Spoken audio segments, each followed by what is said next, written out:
Hello, everybody, and welcome to Connecticut's Old State House. We are so happy to have you here today for our Conversation at Noon, a monthly program where we explore all kinds of things with the help of our audience and Diane Smith. This is going to be a great program today. All of our programs are great, I can assure you of that. But so I don't want to take a lot of time with introductions, but I do want to make some announcements for you because we've got some pretty interesting things coming up. For those of you who live and work in the area, you will be particularly happy to hear that the Old State House will be opening a museum shop at the beginning of next month. We're actually going to start selling things on October 28th. And in early November, we will have a grand opening. And it's going to start out as a small shop.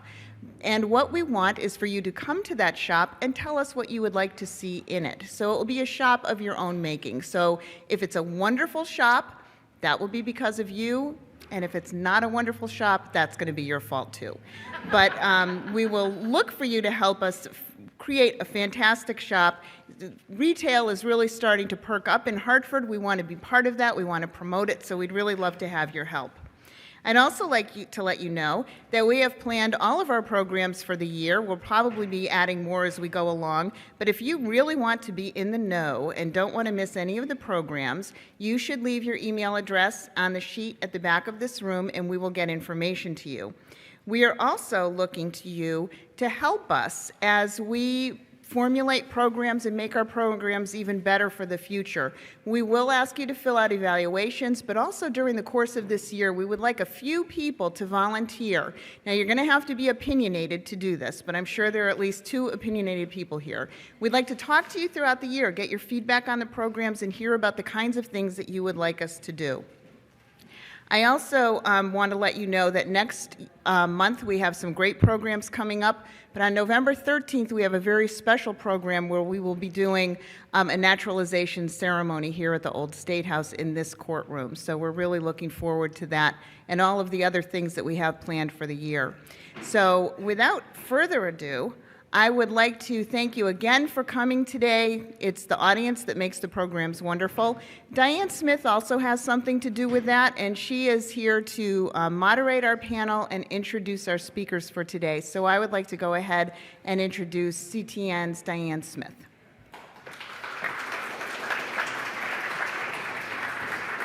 Thank you for coming today. This is going to be taped for CTN, so if you want to catch a little bit more of it or you want to let your friends know, you'll be able to see it on ct-n.com or on our channel on CTN, which is on every cable system across the state. So here we are at Halloween talking about vampires and witches in Connecticut. This is the time of the year when our imagination turns to the gruesome and the ghoulish, to the supernatural spirits, witches, vampires. Yet when we think of witchcraft and think of witch trials, most people immediately focus on Salem. But the truth is that in 1647, the first known witchcraft trial in North America took place in Windsor, Connecticut, some 50 years before the Salem witch trials. Nearly a dozen people would be executed for witchcraft in this state. Today we'll learn more about that history. But first, we're talking about vampires. These days, you can hardly turn on the TV, stroll through the multiplex, or browse a bookstore without being assaulted by vampires. The Twilight Saga, that series of 5 movies about teenage vampire love, has earned over $3 billion worldwide. $3 billion. Then there are the TV shows like Buffy the Vampire Slayer, The Vampire Diaries, and True Blood. Even Jane Austen and Abraham Lincoln have been turned into vampire hunters. Well, today we have invited Connecticut's own vampire hunter to discuss the Great New England Vampire Panic. Our speaker today is recognized as the man who first found evidence of so-called vampires right here in Connecticut. Dr. Nicholas Bellantoni serves as the state archaeologist with the Connecticut State Museum of Natural History and Archaeology Center at the University of Connecticut.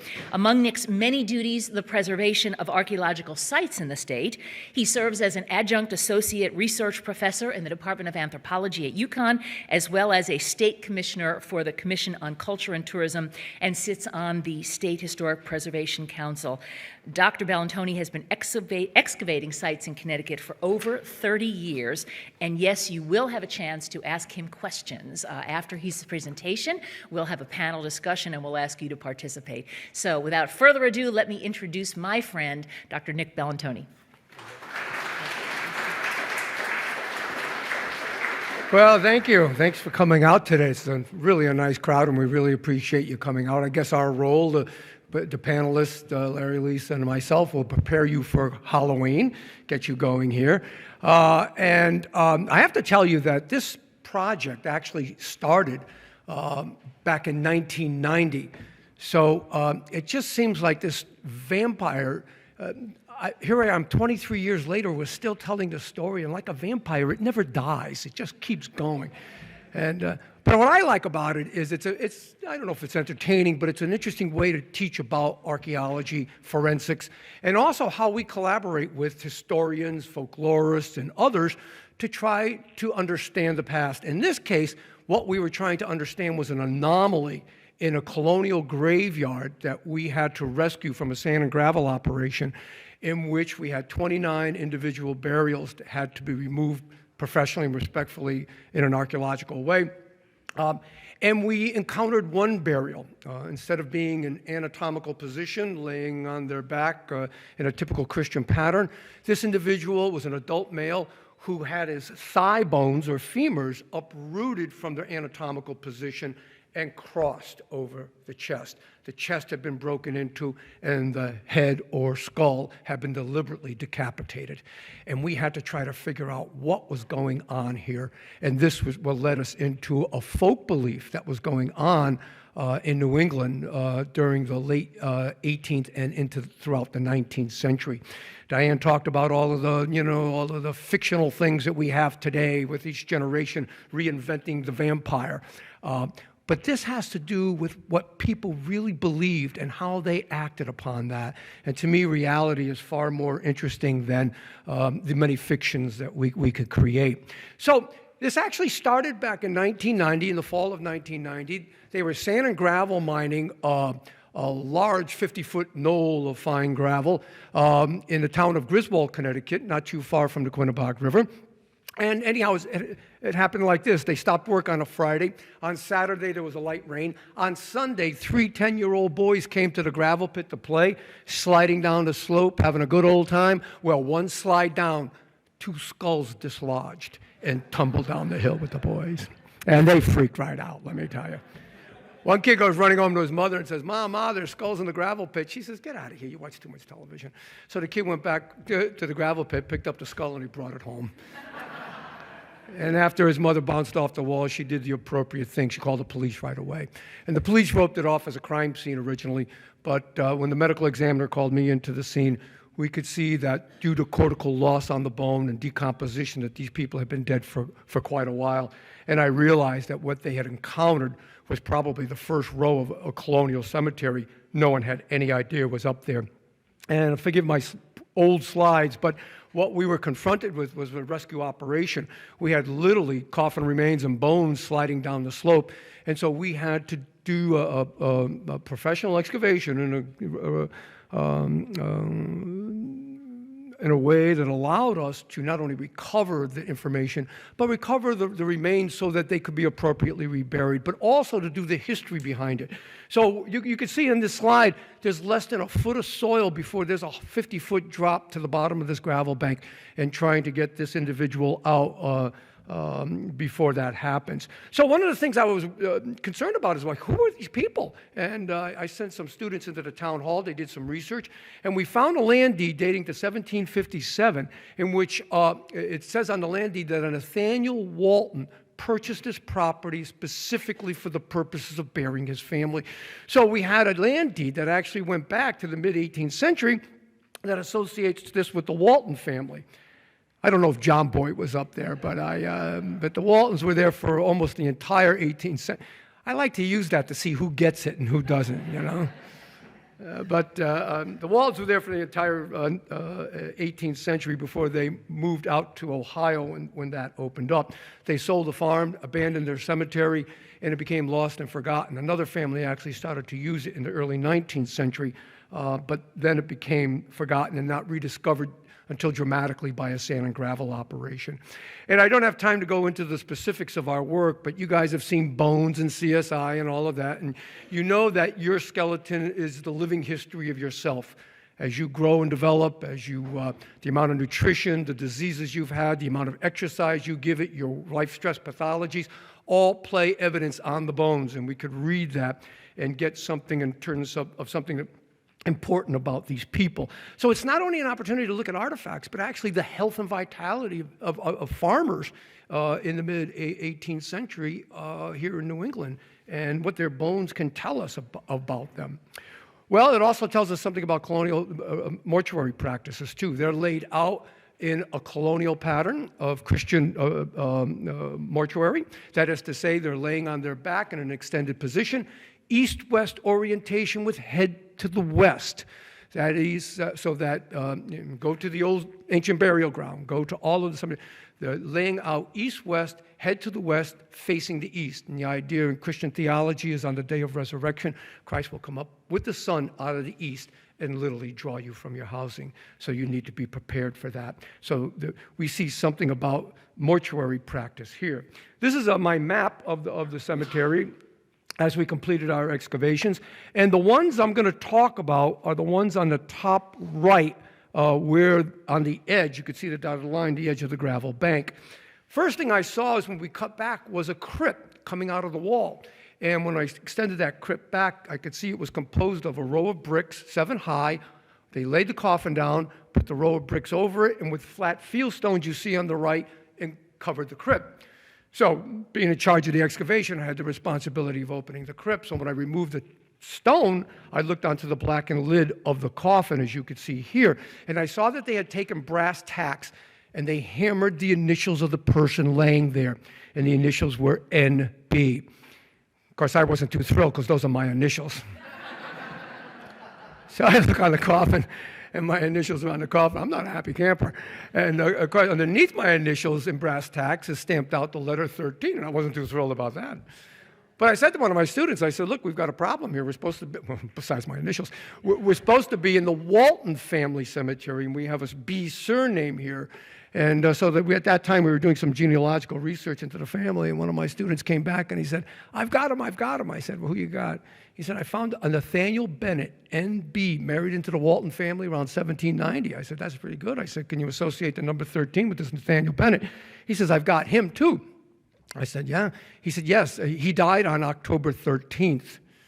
And I wasn't thrilled because that's my birthday. So this guy's got my initials. He dies on my birthday, and I'm digging him up. Hey, listen. No, actually, it's not Nathaniel. Nathaniel, based on the genealogy, married into the Walton family, had 6 children. The person laying here is 13 years of age. So this is the initials and age of death. Well, 2 doors down, if you will, or plots down from NB13, was an adult male burial with the initials JB55. And this is the one that presented an anomaly for us, because when we opened this crypt up, instead of seeing someone laying out an anatomical position, we saw that rearrangement I mentioned to you. You could see in the lower portion of that slide, the tibia or shin bones and feet are in perfect anatomical position, but when you get to the thigh bones, the femurs, they have been uprooted and crossed over the chest. The chest had been broken into, and you could see the cranium now has been deliberately decapitated and rotated to face the west. When we looked at the fractures on these bones, one of the things we could see based on the signature of the fractures was that this event happened about 5 years after this man died. So here's what happened. JB, 55, good adult male, dies and is buried, given a good Christian burial. 5 years later, somebody or somebody's come back into the cemetery, dig into him, goes into his crypt, rearranges his bones, and closes him back up and covers it back over. And of course, the question is like, obviously, what's going on here? I had never seen anything like this, nor could I ever anticipate anything like this. My first thought was possibly vandalism. Maybe they came in to steal something, but you can never use negative evidence in archaeology. If it's not there, it's not there. However, when you looked at the other 28 burials we had to uncover and remove, certainly there was nothing in them. There were no grave goods, no jewelry. These were hardworking, poor farmers. They certainly weren't burying their dead even with clothing. So that, and you don't have to rearrange a person like this. So anyhow, when I, contemplating what I was looking at, one of my colleagues came to me and said, well, Nick, have you ever heard the story of the Jewett City vampire? And Jewett City is only 2 miles from where this cemetery was encountered. And I said, no, but I'd like to hear the story, and now you will. But the story is about the Ray family. And what was happening to the Ray family in the mid-19th century is that they were being adversely affected by what they called consumption back there, but you referred to as tuberculosis. Tuberculosis was the biggest killer of adult Americans prior to the Civil War, and it was epidemic in New England. Large farming families, the disease was spreading, pulmonary distress that was spreading from one individual to another within the family.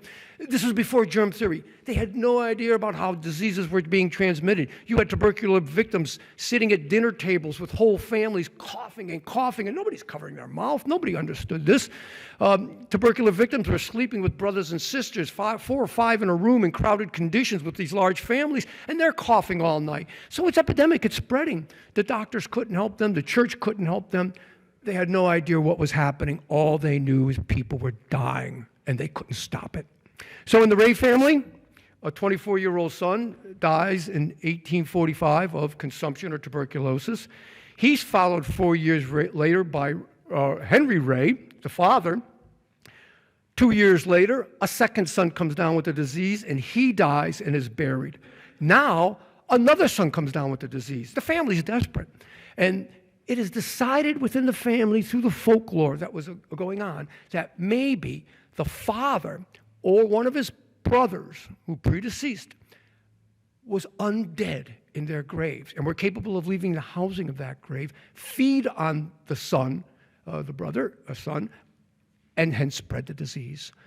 So they go to Jewett City Cemetery. They dig into all 3 of them. They found the father, Henry, with blood, but they said blood, they described it as blood still in the heart. What that really meant was that the blood, the heart hadn't completely decomposed yet. It was in the process of decomposition, but it was something was cakey and still there. They took that as a sign that he was still alive and mischievous and feeding on his son and hence spreading disease. So they went into the graves. They opened up his chest. They removed the heart and they burned it at the blacksmith shop, closed it up. And oddly enough, the son survives, which would have given them positive reinforcement that they were in fact doing the appropriate thing. So the question becomes, was this what we were looking at? And if you're all interested in this, my colleague Michael Bell, who's a folklorist in Rhode Island, has written a book called Food for the Dead, On the Trail of the New England Vampire. It's in second print by Wesleyan University Press. And Michael had been researching the New England vampire for about 6 years before I found JB, but after that, we started to collaborate. So where did it come from? We looked at, 17th century witchcraft to see if a connection. We looked at even Native American ideas of the dead to see if there was a connection. We couldn't find anything. What we found was a connection with Europe, and especially Eastern Europe, that believed in a similar kind of vampirism where the dead could leave the housing of their graves and spread diseases. In fact, what really clinched it for us is that we found a copy of the Connecticut Current, Monday, January 21st, 1765, in which it states the headline, not much of a headline here, vampires, and it tells about Eastern European vampires.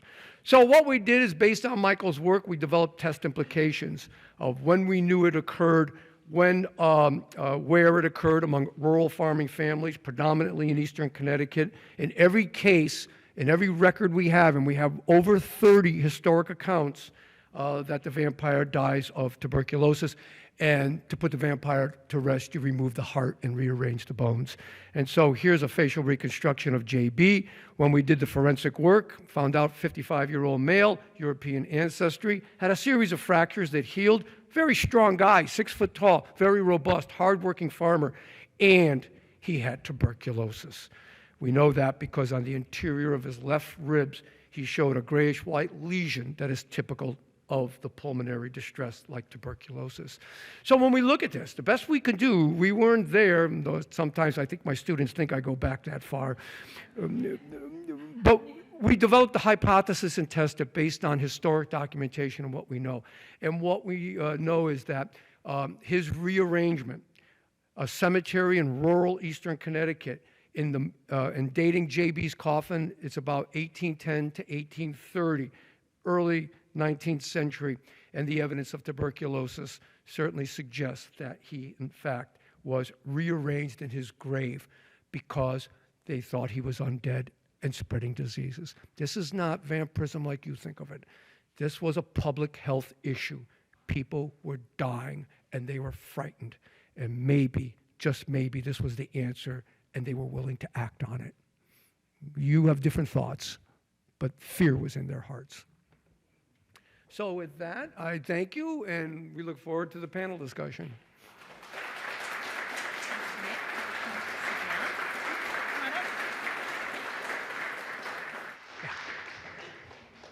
Okay, so vampires in Connecticut.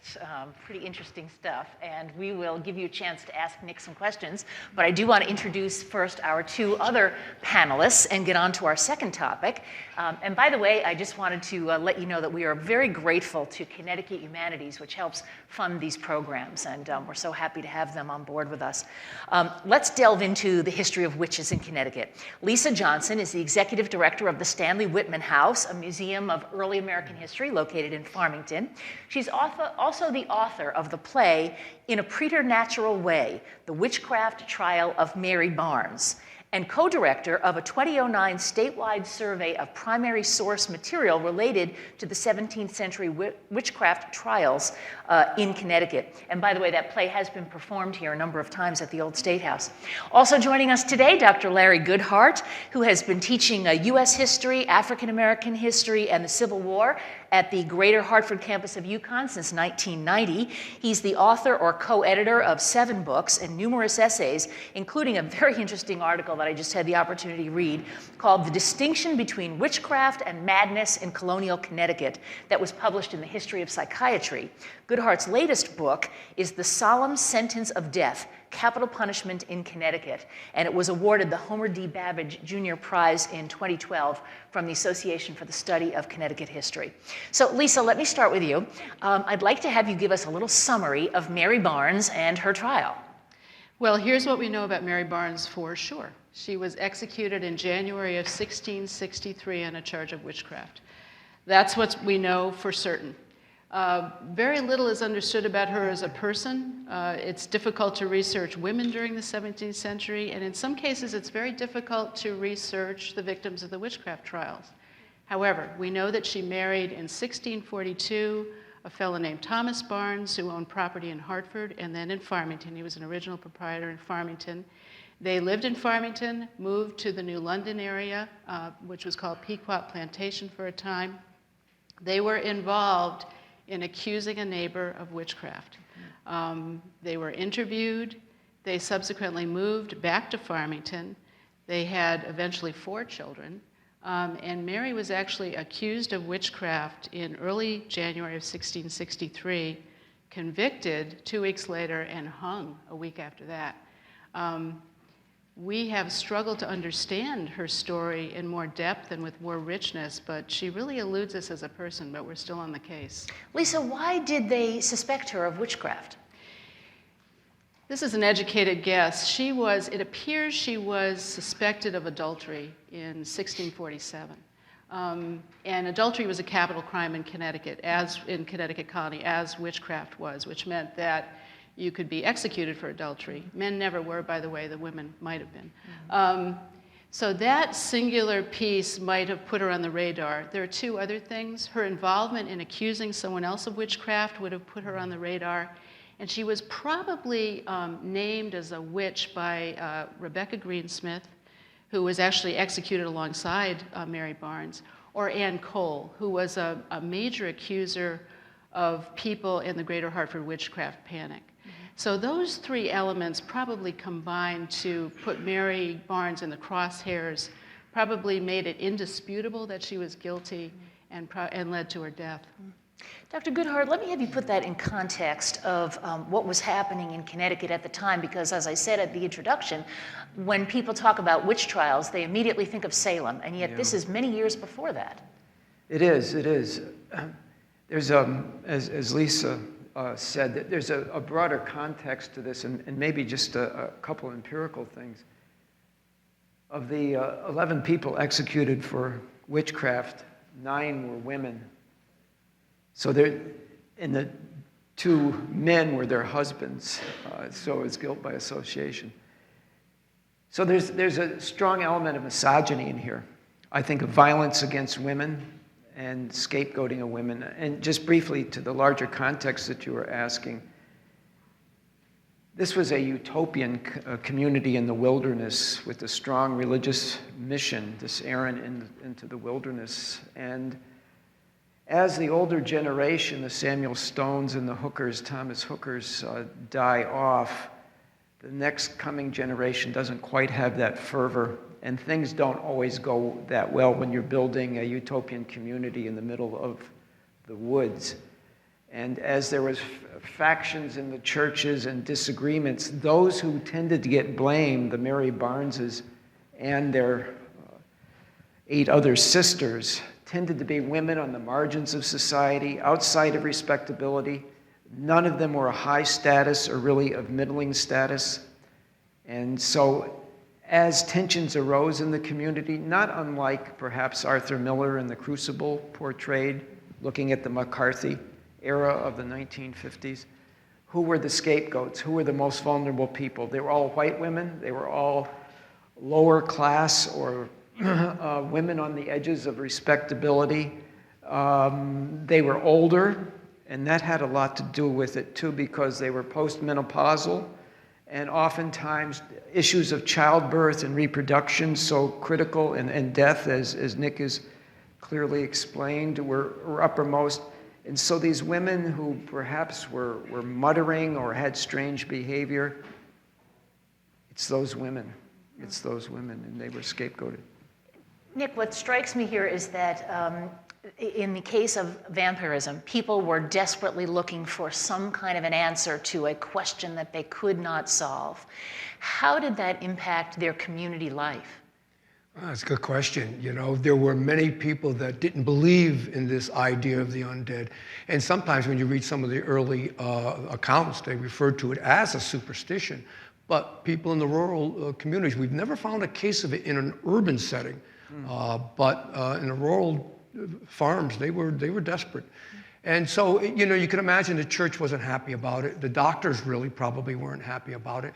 But people were so desperate that they were willing to try it if it could save their loved ones.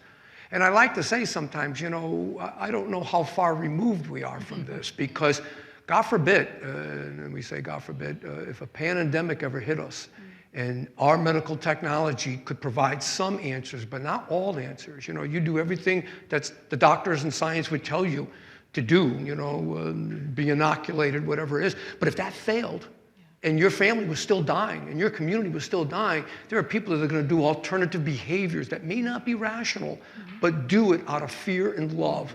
And that's what this was all about. But sure, there was probably conflicting ideas within the community about this.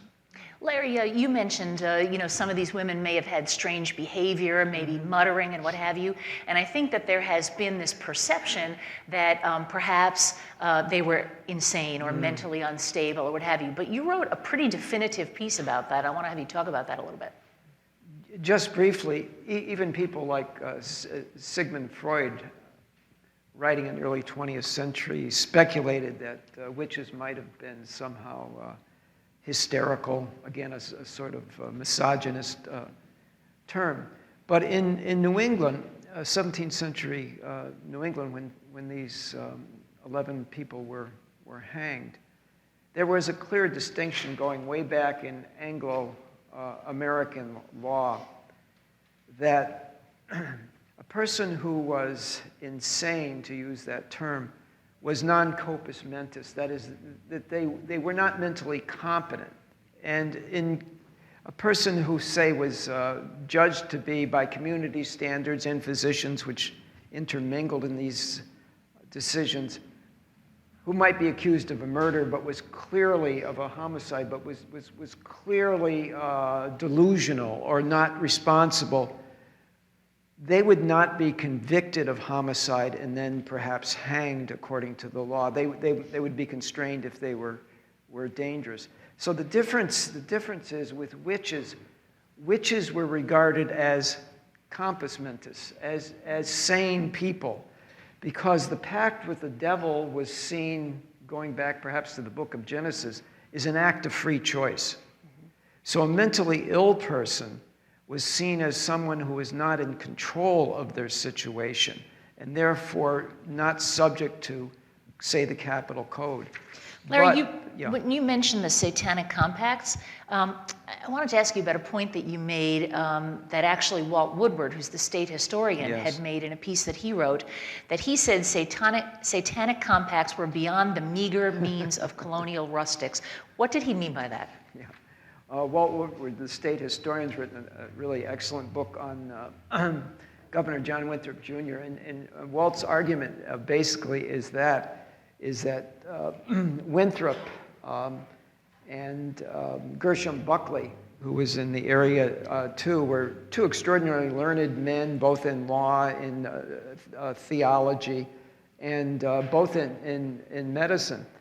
And so it's not that they didn't believe in witchcraft, but they believed that these, as Nick was saying before, these rustic folks just did not have the skills of alchemy and science to retrieve the dead. So they found this fantastic. There was just sort of an intellectual gap between what these elite intellectuals who were associated with, in Winthrop's case, with the Royal Society in London, and what these folks in the woods of Connecticut were able to do.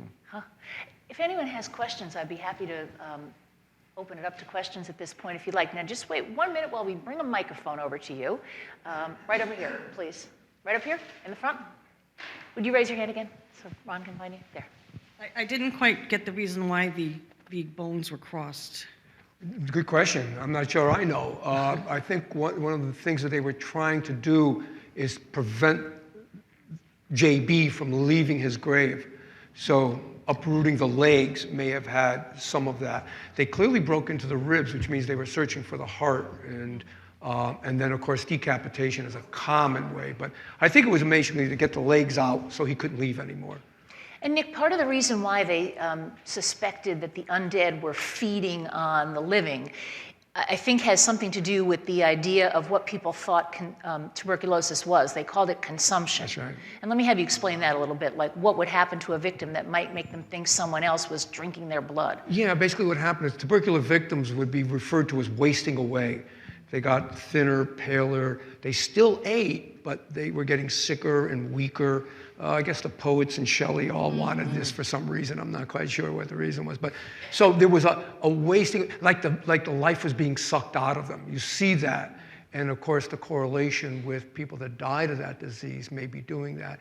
You know, depending on the timing of opening up these, crypts and coffins, if the individual still had soft tissue, they would have seen somebody much different than the person they buried. In other words, I don't know if you've had lunch yet, but the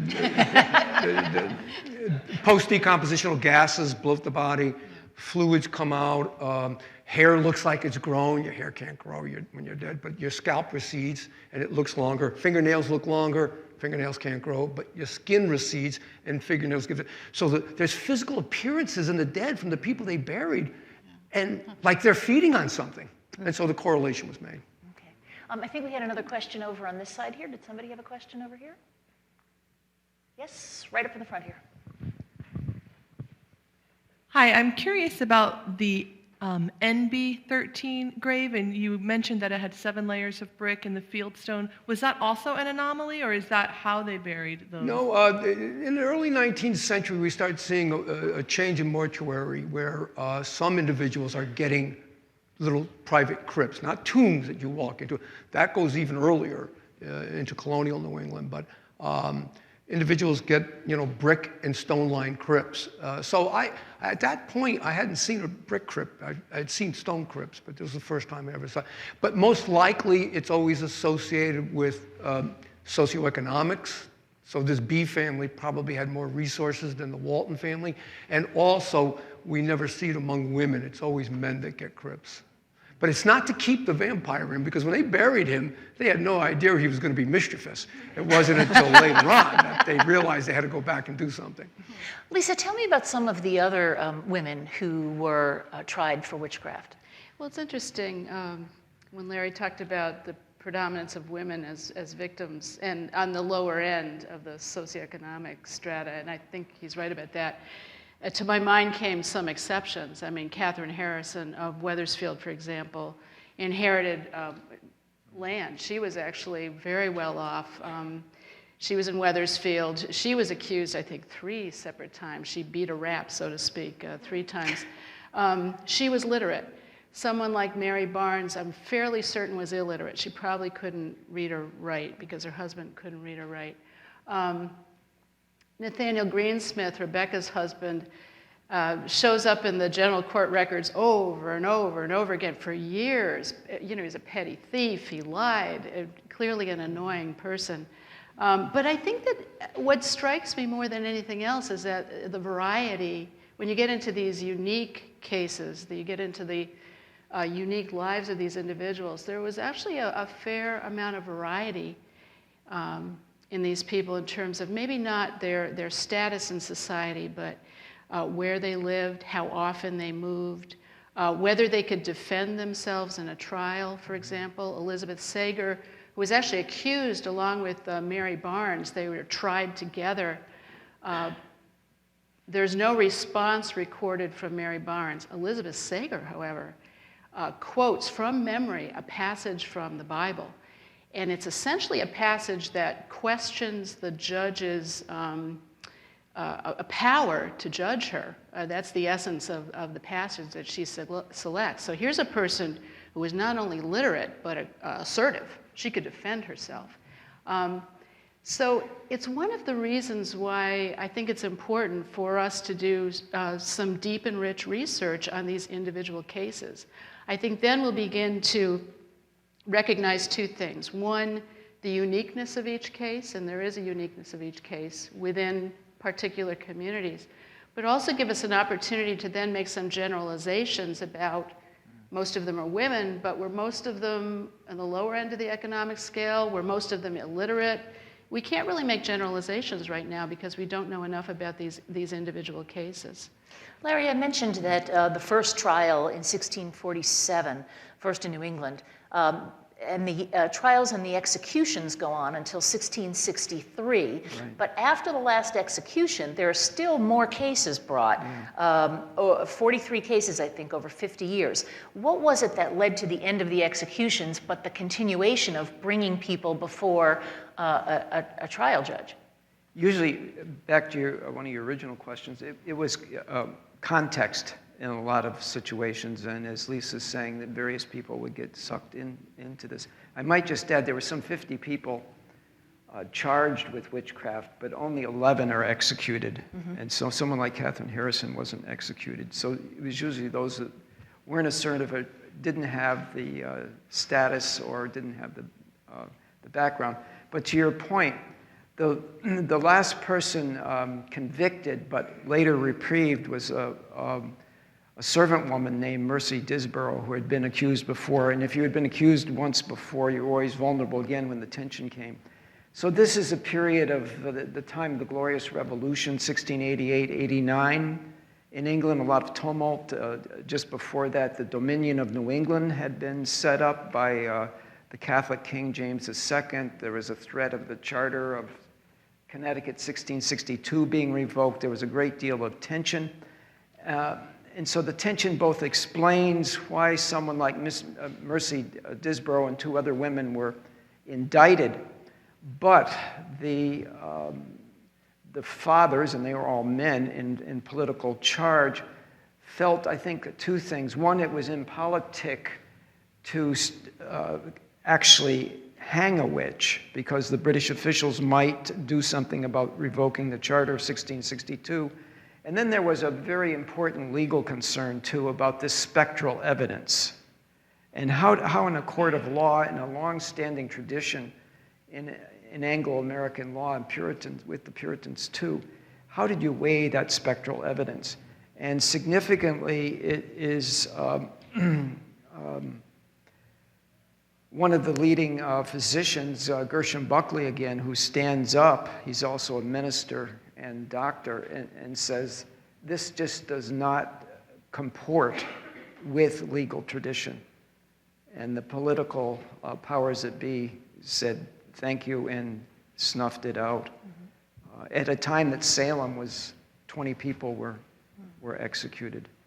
Lisa, you mentioned that there were, I think in the article that I read that you had written, that there were certain signs that they would look for, some of them called witch marks. There was also a water test. Would you explain a little bit about that? Yeah, well, you know, communities and especially the courts are always trying to find, they did try to accrue evidence to prove that people were witches. And that evidence would be depositions from witnesses.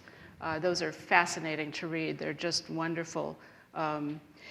Things like, I saw her flying through the woods, or I saw him in the woods with a tall black man who was holding a shiny object. I mean, there's some integration here with the fear of the Native Americans that's very real and fascinating in the depositions. So there were depositions from witnesses. Often the female, I've never read about the male victims being examined physically, but the women certainly were. So they were examined in jail by other women in the community, and they were looking for witches' marks. So witches' teats were supposedly extra nipples by which Satan's offspring would suckle, essentially. Well, those of us who are middle-aged and older know that we have lots of spots on our bodies, right? So they were looking for that physical evidence. They would look for bruise marks on someone they accused. So they tried to come up with not just depositions that talked about the supernatural powers people had, but also physical marks that these people might have on their bodies, which would demonstrate that they were in league with the devil, and there was some activity that they could document. That was pretty much it, folks. It's amazing to think. It's pretty thin. It's pretty thin, and often there's one particular case, and the name is escaping me right now, of a woman who was hung for witchcraft, and the women of the community examined her body after she was hung. So they were, you know, you can read into this, but clearly they were looking for evidence to justify the execution. And in fact, one woman who cries out something like, "This woman has no more marks on my body than I have on my own," is then accused of witchcraft and put on trial. So you had to be careful. You could be a more logical thinker perhaps and be skeptical about what was going on, but you had to be careful about what you said. And I do have to say here that we are dealing with a very different culture and a mindset that we have now. Everybody in these communities believed in a spirit world. Everybody believed in these communities that the devil had one mission, and that mission was to corrupt these Puritan communities. And this devil could arrive in any possible form. This devil could be the tree you just walked by, or the dog that just passed in front of you, or your husband, or your daughter, or your neighbor. So this was a kind of a different culture that believed very much in the spirit world and the ability of the devil to corrupt. Amazing as it is to us now, that seems incredible. This was part of the way everybody else thought. And remember, too, that these New England Puritans did not make up the witchcraft trials. This was an ancient tradition that came from Europe and Great Britain. I mean, long before the Puritans settled here in New England, they were burning witches in Scotland. They were burning heretics, you know, Catholic or Protestant, depending on which side you were on, in England and on the continent. So this was a cultural tradition that came across the Atlantic Ocean and was transplanted here. And that's important to remember. Questions? 1 minute for the microphone. Oh, one of the observations, one of the things I've been reading is that these women were not really mentally ill, but they were particularly charismatic, and the community was jealous of them because they appealed to so many people. And there was not really anything wrong physically with them. They were fine, but they were just more attractive. They attracted more children. The children flocked to them. Animals loved them. They got along very well. And that itself was unusual, and that's why these people were targeted, not because they were witches per se. No, I think you're right. Not because they were witches, certainly. And you bring up a really interesting point, the involvement of people who were good at the use of herbs or good at healing. This is a situation where you've got a folk tradition that's very valuable in our communities. You might have a woman who's particularly good at healing in a time when you didn't understand about germs or how diseases spread. But if you've got a Puritan autocracy on top, although Winthrop was an alchemist, you talked about the two different, you've got the elites practicing alchemy and science, but you've got the folk healers down here. The autocracy is only going to tolerate so much of that. These communities are only going to tolerate so much power shown by people at the folk level. And in times of anxiety and fear, and as Larry described, the anxiety in these communities at certain times was incredible. Who do you look to as having that extra bit of power that you might have used? You might have used this person, but then you begin to fear this person a little bit more. Lisa, just in a sentence or two, would you explain what alchemy is? Ooh, Larry, take it. Okay, Dr. Goodheart. It's something you probably would have preferred to take rather than organic chemistry, but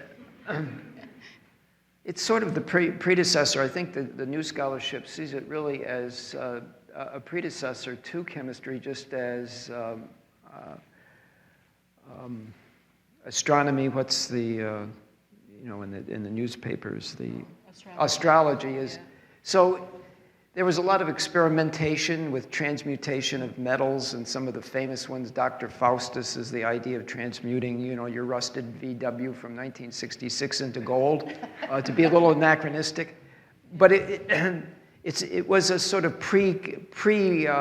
rigorous chemistry. So in some ways it was an advance. In some other ways, there were ideas of being able to summon up otherworldly spirits, whether they be vampires or witches or the devil. Beelzebub himself. I think I saw a question over here. Yes. Witchcraft scares tend to cluster in particular time periods. So the middle of the 17th century, 1640s, 1660s, then in the 1680s and 1690s, was there a periodization to were there vampire scares that tend to pop up in particular time periods during the American colonial period? In terms of the changes? Yeah.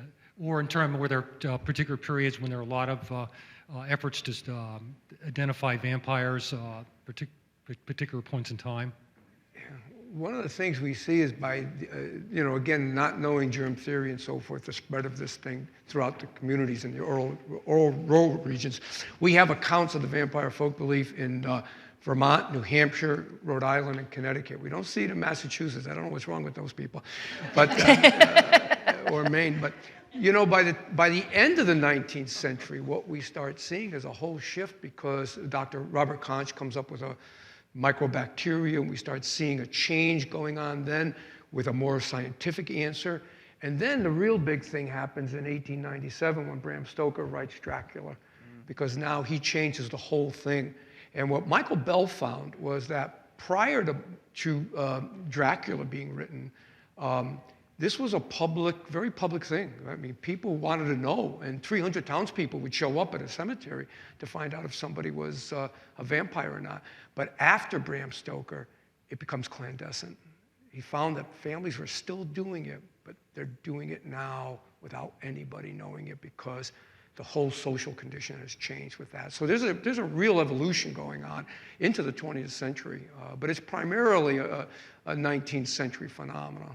What did they find in Bram Stoker's papers after he passed? Yeah, well, you know, when Bram died and they went through his papers, they found accounts from New England and New York of the vampire folk belief here. So, which is really interesting in that he was aware of what was going on here, but I've read Dracula 50 times and I've never seen the correlation between Connecticut and what he writes in his fiction. But he was aware of it, and that's kind of interesting. It's interesting that we tend to, in modern day culture now, there's this very heavy sexual overtone in vampirism.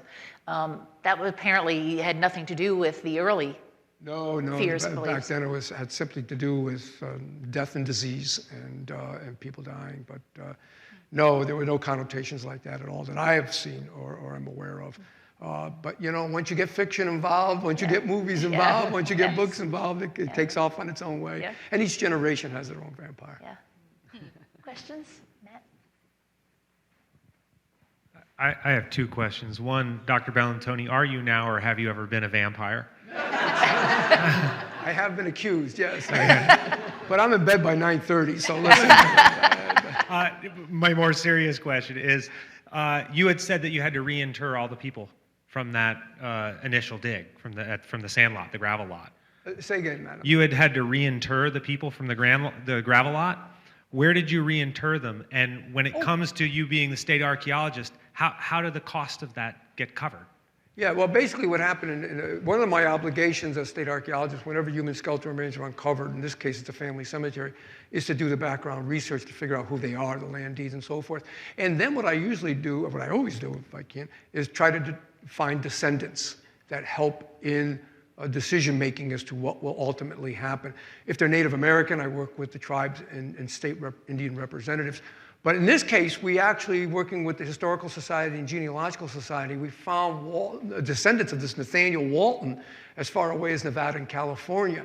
And so we were able to reorganize a reburial in the town of Griswold in a colonial era cemetery. They were able to give us a plot, and we put the skeletons back in the same rows, laying next to the same people they were in. And we found out that the Waltons in the 18th century were members of the First Congregational Church, which is still in Griswold. So Reverend Bynum at the time did a recommittal ceremony of Puritan tradition to put them back in the ground. So everyone gets reinterred basically according to their cultural prescription. So that's what happened. That was the final thing in this one. Does anybody else wonder what that phone call is like when you're the Walton member in California? Hello, this is Dr. Nick Bellantoni. We've discovered vampires in your family. I didn't tell them about that then. But, cost associated? Yeah, the cost were, actually, we have to tell you that the miner who was involved with this is an old colonial family, and he paid for the reinterments and some of the science. And we also got a grant from the Connecticut Historical Commission. So, but the miner stepped up and paid for a lot of the cost on this. Very nice.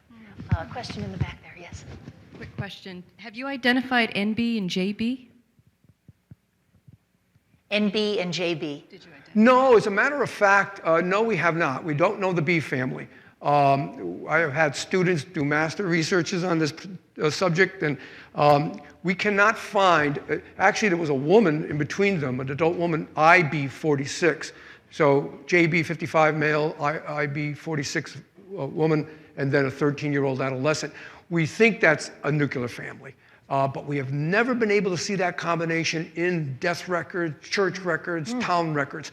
When we researched for the Bs, we found in Griswold at the time, Burnetts, Bishops, Bennetts, Browns, and Bissells. No Bellantonis. We didn't come over until much later.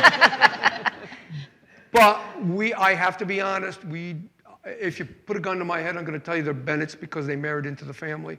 But I do not know who the B family is. I do have another graduate student who wants to take it up as a research project again, but we've never been able to find the documents to correlate into that family. So we do not know who they are. Ron, we have a question over here from this gentleman. Let's get you the microphone. Let me have you talk on the microphone because we're taping this for CTN.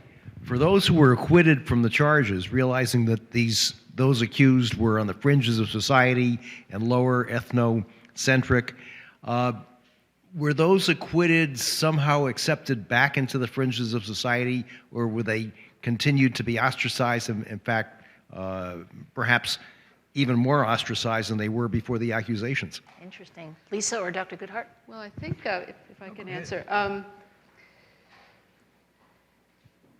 Well, there are a variety of different scenarios, but I would say that they were never left in peace. Some people escaped the colony before they were tried. Some people escaped the colony after they were acquitted and just left. Some went to Rhode Island, some to New York, where people were a little bit more tolerant.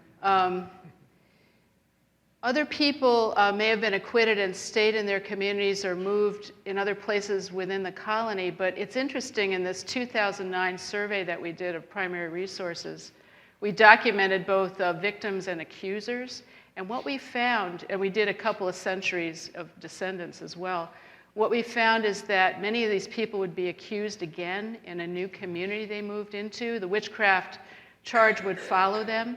Their children and grandchildren would be accused. So these witchcraft accusations, whether you were convicted or not, tended to stick with you and your descendants. We even found an incident of a family that moved up into southern Massachusetts, and their grandchildren, a son and a daughter, were accused of witchcraft in the early 19th century.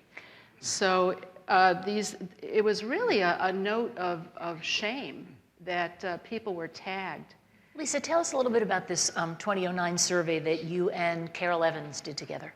So this was a survey that was funded by the Connecticut Humanities Council. Carol Evans is a wonderful videographer who is very interested in doing a film about Connecticut witchcraft, very committed to the idea that we need to bring this story to the public. Can we please forget about Salem for a while?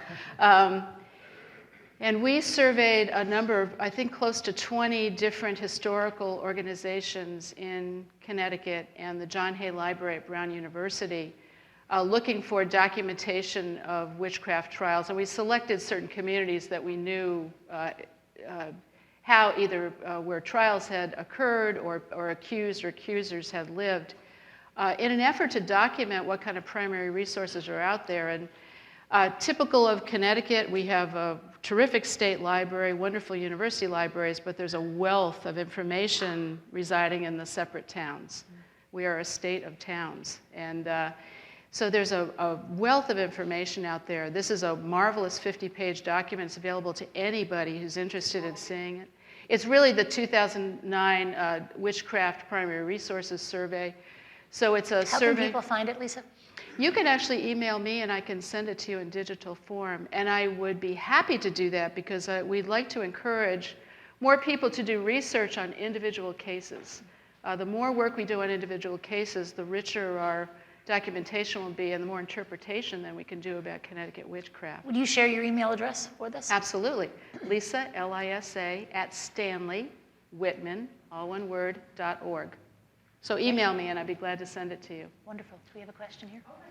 Do any of the women or the men that were accused of witchcraft, did they plead guilty? Were they convinced they were guilty, or were most of them said they were innocent? Well, people did plead guilty. Now, you have to remember that the victims as well as the accusers believed in the spirit world as well. They believed in the power of the devil. And in Puritan theology, you were born corrupt.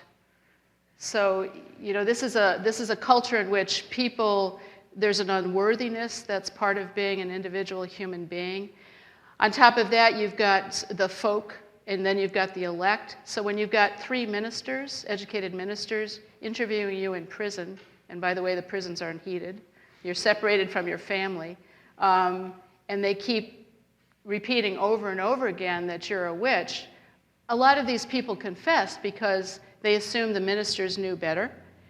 They were afraid. They were terrified. But I think it's my opinion that eventually a lot of these people really did believe that they were witches. Dr. Either Goodheart, let me interrupt you for a minute, Lisa. Doctor, are we talking about coerced confessions, which we still hear of today, sometimes in prisons and in jailhouses? Yeah, what Lisa says is exactly right. I mean, there was a real reason for, I think, for the Miranda decision in 1966, and it's still very easy in some cases to get coercion. I don't know if you remember, I won't go into this in detail, but the Wilding cases in New York City and the young black men who confessed, and it turns out they were not the rapists at all, but the nature of the confession. One interesting case is some of the women who stood up and had support, who had been accused, Mercy Disborough accused twice, and that's where that taint, as you mentioned, continues on for quite a period of time. She refused to give in, even though she was a servant woman. Fortunately, she had strong backing from Gershom Buckley, and that's the case that really broke any further indictments in Connecticut of witchcraft. But you're right, there was tremendous coercion of people, and whether they believed it or whether they were coerced into it, as can happen in long interrogations, it did happen. We have time for one more question. I think we have a person. I actually wanted to ask about the witch. If it was a belief or a spiritual belief, how did they come about if they accused them, if it was a belief, or like how would they come about if they were a witch or not? You mean, how is it proved that they were a witch? Yeah, how would they prove? Well, you needed testimony from people who had seen somebody doing, having some activities related to witchcraft, and it could be fantastic. I saw her flying in the woods, or I saw her with a black fox, or so you had to have testimony, and that's really what would bring somebody to trial. That would bring somebody in front of the general court right away is the accusation. Could be 1, it could be 15, it could be 25 accusations, and that's what would bring somebody to trial. And then the magistrates would collect information. They would go out and interview people, take depositions, they would record those, but they would look for other evidence as well, perhaps marks on a witch's body that would indicate some connection with the devil. So it was really that process. So they did go through a process. These people weren't stupid, and they went through a judicial process. They knew what they were doing. They were trying to be as fair as they could be. It's just that they thought about life in the spirit world very differently than we do. Larry, you mentioned The Crucible by Arthur Miller, and that brings the idea of certain people becoming accusers and claiming that this witch had power over them and that they exhibited strange behaviors because they were under the power of this satanic spell, if you will. Did we see that in Connecticut, or was that a creation of Arthur Miller and his playwriting? I think depending on the case, as Lisa said, the cases vary, but I think in general, if you put the context of fear, as Nick was also saying with the tuberculosis, you put in class differentiation, you put in misogyny, you put in vulnerable women, and then you add to this, if you live in small Connecticut towns and serve on the school board, or the interpersonal feuds. And those can take all sorts of permutations and so on. So you put this all together, and you have a very extraordinary mix of. But I find it interesting, again, that of the 11 people executed, 9 are women, and the 2 men are their husbands. So it's, I think, violence against women. Okay, we'll have one more question. A follow-up question. Actually, I don't really know how to ask the question, but I wanted to try to know a little bit. If they were to accuse them or to assume, they would, and a lot of people like to make them to believe that they are witches, or healers or whatever they have the power to do. A lot of people could use, if they could do that, it could be used in good. Why would they just assume if they're bad? That's a really good question. That is a really good question. So what you're saying is that if everybody believed in the spirit world, if somebody exercised some power in the spirit world, why would you automatically think that's bad? I mean, John Winthrop, the alchemist, was never put on trial, right? Well, that's a great question, and it really has to do with power. People in power were rarely accused of witchcraft. It had to do with the climate. In good times, when people are calmer about life and they're not under such stress, the witchcraft accusations peter out. So John Demos, who's one of the scholars of witchcraft in New England, wrote a really terrific book a few years ago, and I'm going to mess up the title, but it was sort of the witches within us.